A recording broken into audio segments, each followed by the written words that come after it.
Libanon nih negara berdaulat loh. Bisa-bisanya mau diretain pakai dalih keamanan. Israel has announced plans to occupy southern Lebanon all the way from its border with the nation to the Litani River. Dan kalau caranya begini, ini kan masuknya udah ke upaya penghapusan etnis ya. Udah ethnic cleansing ini.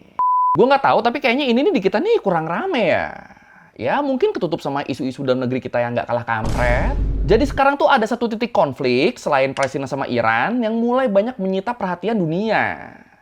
Titiknya tuh di Libanon. Iya, jadi sekarang Israel tuh mulai mengalihkan perhatian. Mereka sekarang mulai ngelirik Libanon yang ada di utara mereka. Dan kalau lu mikir ini tuh cuma konflik perbatasan, cuma tembak-tembakan di perbatasan, enggak kayak gitu. Serangan Israel ke Lebanon Selatan sekarang tuh bener-bener udah masuk ke tahap invasi darat. Bahkan serangan mereka tuh udah mulai ngarah ke jantung ibu kota Beirut loh. Nah, kalau udah kayak gini kan udah bukan self-defense lagi nih kan. Orang mereka yang nyaplok kok, mana ada orang bertahan tapi nyaplok. Ya udah kalau gitu, langsung kita bahas kenapa Israel mulai ngejajah Libanon di Learning by Googling.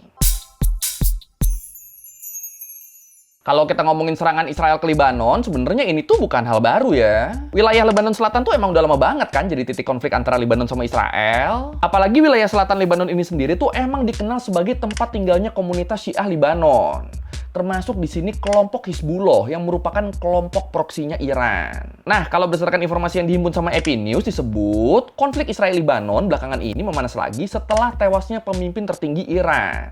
Setelah tewasnya Ayatollah Ali Khamenei di awal Maret 2026 kemarin. Padahal sebelumnya pihak Libanon sama Israel tuh udah sepakat buat ngelakuin gencatan senjata sejak tahun 2024.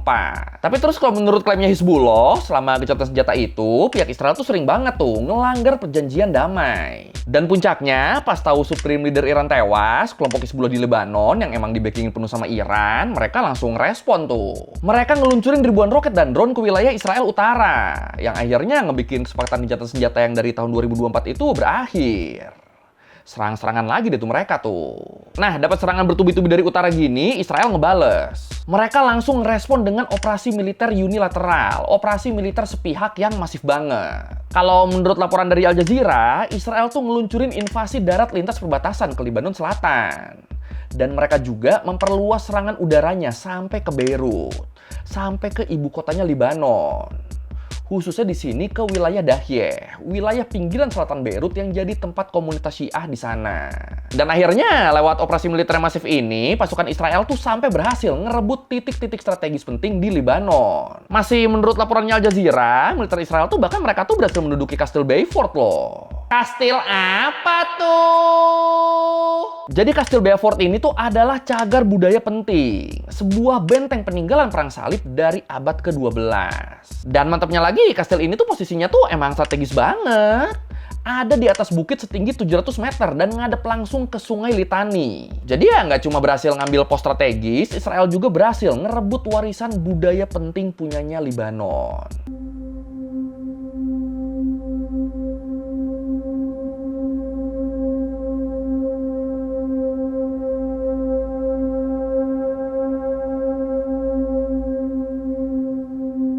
Terus nih, yang menurut gue biadab juga, strategi Israel buat ngunci pergerakan Hizbullah ini tuh bener-bener ekstrim loh. Kalau based on laporan Situation Assessment dari Middle East Council on Global Affairs, selama ngelakuin invasi ke Lebanon Selatan, Israel tuh ngebombardir dan ngancurin semua jembatan utama yang melintasi Sungai Litani. Dan Sungai Litani ini, dia tuh emang jadi salah satu titik krusial di konflik ini. Soalnya sungai ini tuh jadi pembatas alami wilayah Lebanon Selatan sama wilayah-wilayah Lebanon yang lain. Jadi kalau sungai ini diinvasi sama Israel, efeknya secara logistik, wilayah Lebanon Selatan mereka tuh bener-bener terputus dan terisolasi total dari wilayah Lebanon lainnya. Bener-bener ngebikin wilayah selatan lumpuh total. Terus kondisi di sana sekarang gimana? Ya bisa dibilang sekarang kondisi di Lebanon tuh bener-bener chaos. Kalau menurut laporan Al Jazeera yang ngutip data dari Kementerian Kesehatan Lebanon disebut, sampai awal Juni 2026 ini, korban tewas di pihak Lebanon tuh udah nembus lebih dari 3.500 orang. Dan korban luka-luka mencapai lebih dari 10.600 orang. Dan sedihnya banyak banget dari korban-korban ini yang cuma warga sipil biasa. Terus nggak cuma korban jiwa, Lebanon juga tuh ngalamin banyak kerusakan fisik. Kalau menurut laporan dari berbagai media, seenggaknya ada lebih dari 40.000 rumah di Lebanon Selatan yang rata sama tanah. Terus fasilitas vital masyarakat, kayak rumah sakit, stasiun pengolahan air, pembangkit listrik, sampai jembatan yang gue bilang tadi, itu juga tuh banyak banget yang terdampak serangan Israel.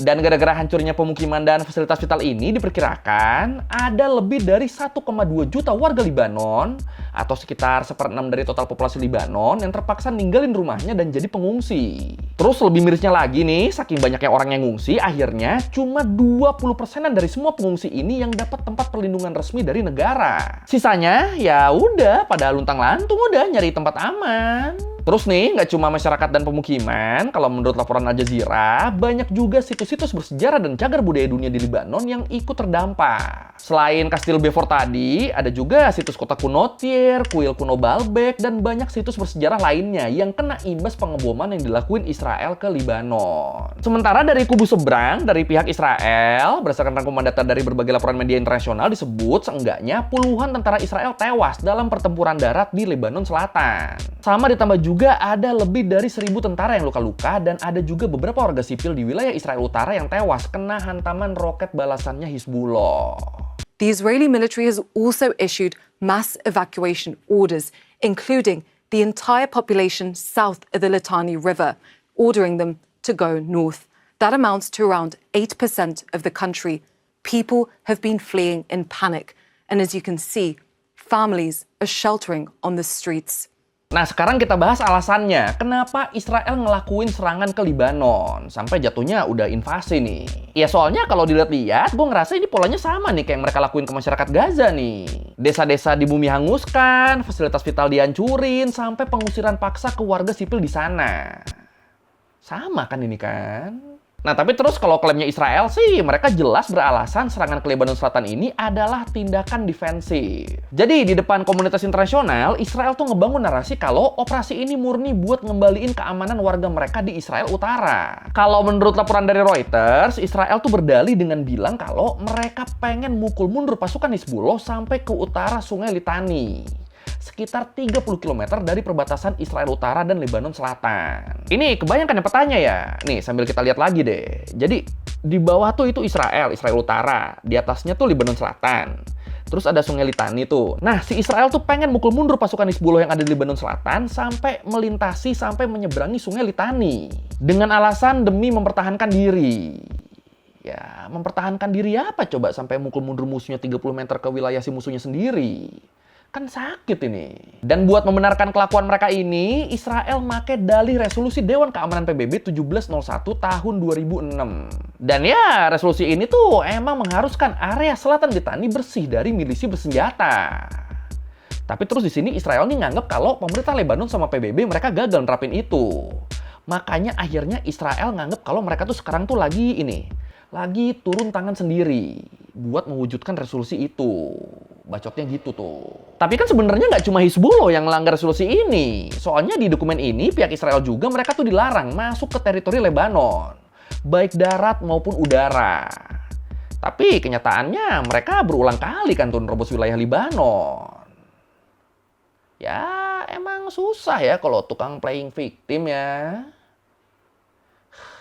Nah terus yang bikin tindakan Israel itu makin dikecam banyak pihak adalah karena cara yang mereka lakuin. Nih, kalau menurut artikel di The Guardian, Menteri Pertahanan Israel Katz, dia tuh secara terang-terangan bilang kalau mereka bakal nerapin model Gaza di Lebanon Selatan. Katz bilang desa-desa di perbatasan Lebanon tuh bakal dihancurin sesuai dengan model di Rafah dan Beit Hanun di Gaza. Dan dalihnya sih ini buat ngancurin terowongan, bunker, dan gudang senjata Hizbullah biar warga Israel Utara bisa pulang ke rumahnya dengan aman. Tapi kan kok kayak gini kan berarti kan kecurigaan gue tadi bener dong. Dikonfirmasi langsung sama menterinya loh. Kampret banget ya. Lebanon ini negara berdaulat loh. Bisa-bisanya mau diretain pakai dalih keamanan.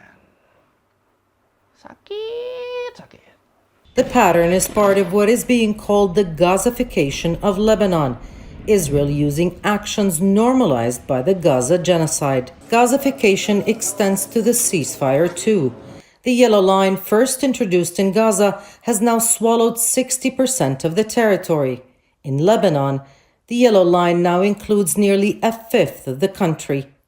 Both invisible lines keep expanding. Cuma yang menarik nih, nggak cuma dalih keamanan, ternyata banyak pihak yang ngerasa kalau invasi Israel ke Lebanon ini tuh punya agenda terselubung. Banyak analis yang curiga kalau alasan keamanan tuh cuma kedok doang, buat ambisi geopolitik yang lebih rakus. Atau berarti ada dugaan kuat kalau Israel tuh emang pengen nyaplok wilayah Lebanon Selatan. Jadi yang perlu kita tahu nih, koridor darat dari perbatasan Israel sampai Sungai Litani itu kan ukurannya kan gede banget. Sekitar 10% dari total wilayah daratan Lebanon. Nah tadi si Menteri Pertahanan Israel, dia tuh kan emang udah bilang ya kalau mereka tuh emang pengen ngejalanin mandat resolusi PBB.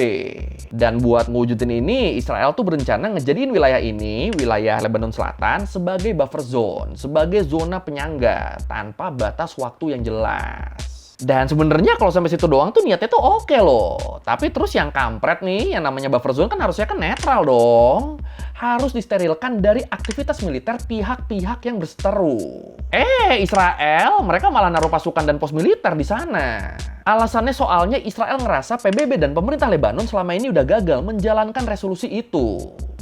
Dan jadinya satu-satunya cara biar kestabilan terjaga adalah Israel yang ngambil alih. Kocak. Udah jelas loh aturannya lo tadi loh. Yang namanya buffer zone tuh harus netral, harus steril dari pihak-pihak yang berseteru. Ini udah kan sebenarnya itu teritori Lebanon kan. Malah mereka tuh yang masuk situ tuh. Malah mereka yang sok-sok. Lu pada nggak bisa lah, udah sama gua aja lah. Malah gitu dia. Padahal kan dia kan pihak yang berseteru kan. Dia yang ribut, dia yang nyerang. Kok bisa-bisanya ngeklaim sepihak kalau cuma dia yang bisa memastikan keamanan di sana. Padahal bilangnya ini pertahanan diri. Kalau gini mananya yang bertahan? Jelas-jelas mau nyaplok ini mah, mau ngejajah. Dan kecurigaan ini jadi makin valid waktu elit politik sayap kanan Israel mulai buka suara. Nih, kalau dari informasi yang dihimpun sama berbagai media internasional, Menteri Keuangan Israel, Bezalel Smotrich, dia secara belak-belakan bilang kalau perbatasan resmi Israel udah diperluas secara permanen sampai ke Sungai Litani. Gila gitu. Dan kalau menurut para pengamat sejarah geopolitik Timur Tengah, ini tuh sebenarnya tuh emang cara lama yang udah sering dilakuin sama Israel nih, udah berkali-kali dipakai sama mereka. Disebut ini nih persis banget loh, sama skenario pencaplokan dataran tinggi Golan punyanya Suriah di tahun 1967 dulu. Iya, buat yang mungkin belum tahu, jadi dulu Israel tuh pernah masuk ke kawasan dataran tinggi Golan dengan alasan butuh buffer zone, butuh zona penyangga militer. Dan waktu itu kawasan ini, dataran tinggi Golan ini tuh masih jadi punyanya Suriah ya. Tapi karena terus didudukin Israel dengan alasan buffer zone tadi, akhirnya pelan-pelan Suriah mulai kehilangan pengaruh. Dan gak lama, Israel malah mulai ngebangun pemukiman buat warga Israel di sana. Dan puncaknya di tahun 1981, wilayah itu resmi dianeksasi, dicaplok, dijadiin bagian permanen dari negara Israel. Nah, mirip kan polanya kan? Sekarang juga Lebanon Selatan kan mau dijadiin buffer zone, tapi kontrolnya di Israel. Wah udah serupa ini, mirip ini. Mana pemerintah Israel juga mereka udah bikin statement kalau mereka pengen memperluas perbatasan resmi kan tadi. Jadi ya sangat mungkin kalau nggak segera dicegah nantinya wilayah Lebanon Selatan itu beneran dianeksasi sama Israel. Sama kayak dataran tinggi Golan. Israel has announced plans to occupy southern Lebanon all the way from its border with the nation to the Litani River. It is a huge escalation of the conflict between Israel and the Iranian-backed militant group Hezbollah. Dan sebenarnya kalau kita lihat sejarahnya, ini tuh bukan pertama kalinya Israel ngedudukin Lebanon Selatan loh. Di tahun 1982 sampai 2000, wilayah ini tuh udah pernah didudukin paksa sama Israel. Jadi obsesi sayap kanan Israel buat nguasain wilayah sampai Sungai Litani itu emang udah ada dari puluhan tahun lalu. Apalagi Sungai Litani ini kan selain jadi batas geografis yang gampang dijaga, dia juga tuh punya sumber daya air yang sangat melimpah kan. Jadi dari cuma ngusir Hizbullah, dari cuma pertahanan diri segala macam tuh sama banyak pihak dinilai cuma batu loncatan doang buat ngerampas tanah dan sumber daya Lebanon secara permanen. Dan ingat pernah kita bahas nih, Israel kan mereka tuh punya ambisi Greater Israel kan, punya ambisi Israel Raya. Jadi mereka tuh punya ideologi memperluas wilayah mereka sampai ke Mesir, Arab Saudi, Palestina, Yordania, Lebanon, Suriah, Irak, dan bahkan sebagian Turki. Jadi ya emang mungkin apa yang terjadi di Lebanon sekarang tuh ya emang part of ini.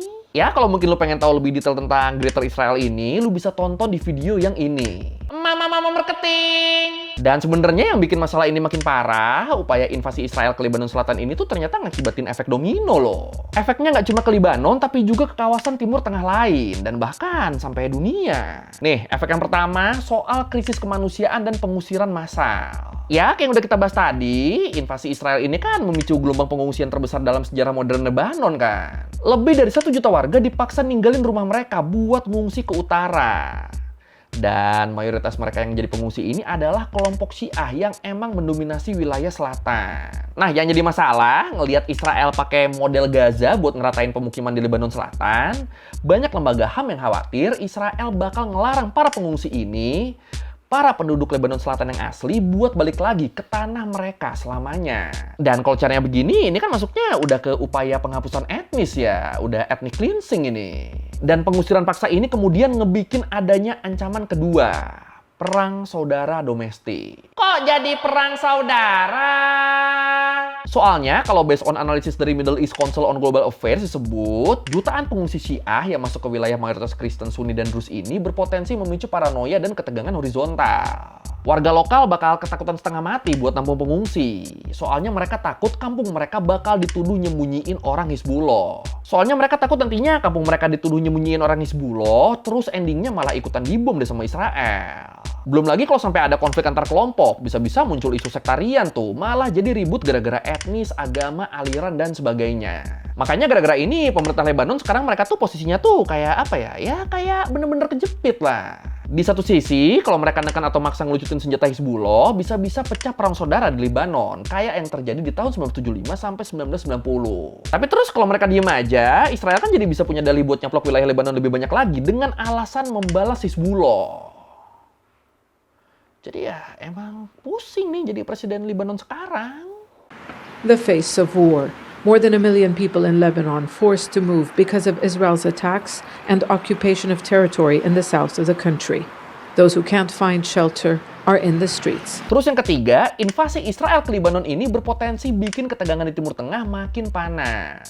Ya, kalau kita dengar laporan dari berbagai media, kayak dari BBC misalnya, itu kan negosiasi global terkait masalah di Timur Tengah tuh kan saat ini kan makin buntu. Mana Iran dengan bakal nyerang Israel lebih parah kan, kalau Beirut terus dihantem. Nah, eskalasi-eskalasi ini nih bikin pusing sohibnya Israel nih, bikin pusing Amerika. Soalnya bisa dibilang konflik yang dibikin sama Israel ini tuh malah ngasih dampak negatif ke Amerika. Ya kayak yang di Selat Beirut deh, itu kan awalnya kan Iran sama Israel kan. Terus Amerika masuk ke situ, jadi ditutup Selat Beirutnya, akhirnya harga minyak global jadi naik tuh sekarang tuh.